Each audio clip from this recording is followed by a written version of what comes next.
What's up, everybody? Noah Kiss back here for my top 5 least favorite Hallmark films of 2022. We have some dishonorable mentions, so let's get right into them very, very quickly. Ones that did not quite make the list but are still mediocre or close to being bad. 14 love letters. After historic love letters start anonymously appearing at Callie Sharp's mailbox, the hobby farmer searches for her secret admirer and opens herself to love. This is a film that I remember hardly anything about, except it's all about a family who is lying to her, because I believe that she was expecting guys to be writing to her. I believe it was her family that was writing to her. Don't remember a whole lot about that besides that, but next up is To Her With Love, a remake of To Sir With Love, one I do not remember a whole lot about, and one that I will never watch again.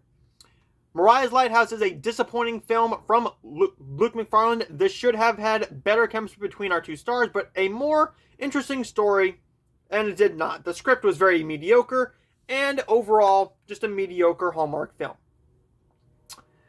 Next up, if my Letterboxd will communicate with me, that would be amazing. Okay.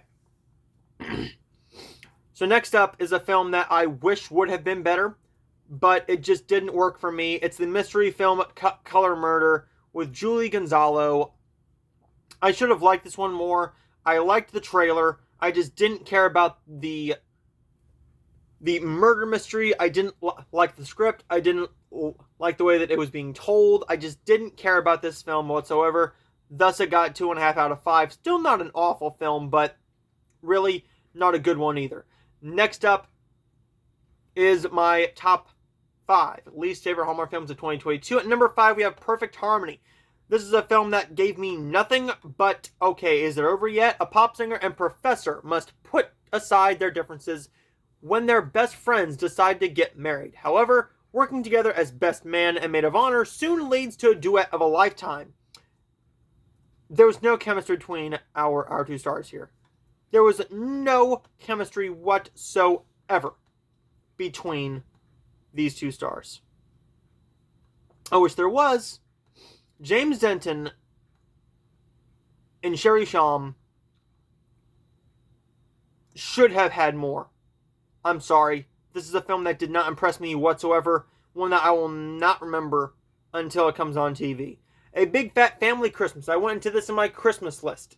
This is a mediocre film with a very annoying brother, but also lines that are out of sitcoms, a movie based on a lie that is just stupid because this lie could get you fired. It's a movie that makes no sense when you really think about it, and the chemistry is not there, the story is not intriguing, and overall it's just a very bad Hallmark film.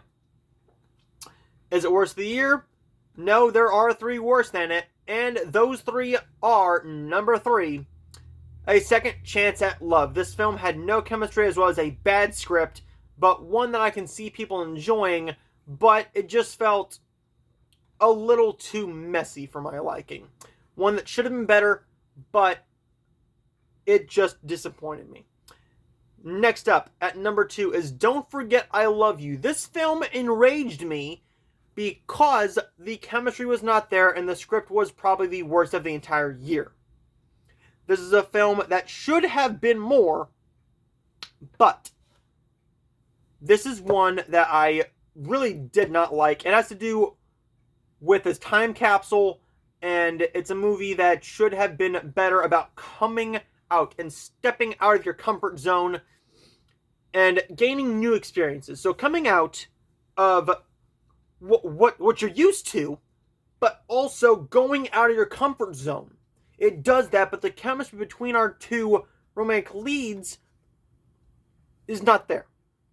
The lady is unlikable. Our lead star here is unlikable. They didn't write her very well. I did not like this film whatsoever, but I disliked one film a lot more. And that is Love Classified. Now, this is all about a romance novelist named Amelia. Amelia is a whirlwind who blows back into the lives of her adult children. Taylor and Zach, under the pretense of a book signing arranged by her hometown's local bookshop. As Amelia tries to reconnect, Taylor and Zach explore new and past relationships through an app that boasts old-fashioned human connection by way of the classified ad. Zach is given the chance to heal wounds, while Taylor matches with a woman that changes the way she sees. That also changes the way she always thought of love. The main issue with this film is you do not redeem your character.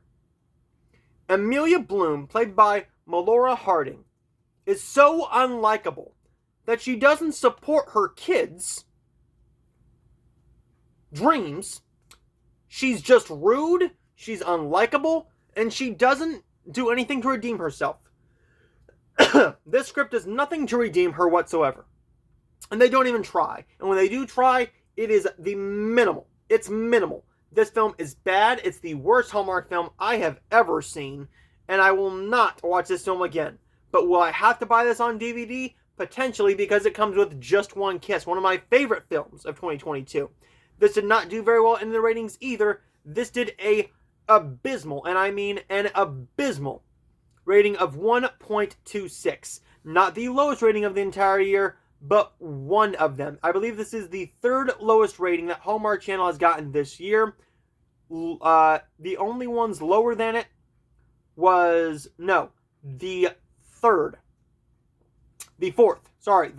lowest Hallmark rating of the year. We have Girlfriendship with 1.14. We have All Saints Christmas at 1.20. And Game Set Love at 1.22.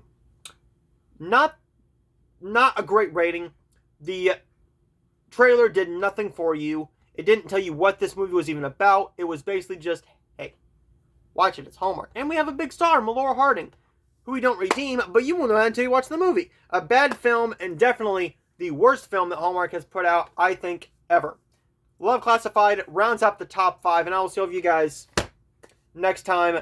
And we got a lot more Hallmark coming your way, but I'll have to see you guys next time in January for more Hallmark. If you want to stick around for my top 2022 best and worst of 2022 non-Hallmark films, stay tuned because I got a lot more reviews coming your way. I got a Blu-ray haul video up right now. I got my reviews for all 43 Hallmark Christmas films and all 97 Hallmark films. But if you're a Hallmark fan, thank you for staying here, and I will see you guys next time.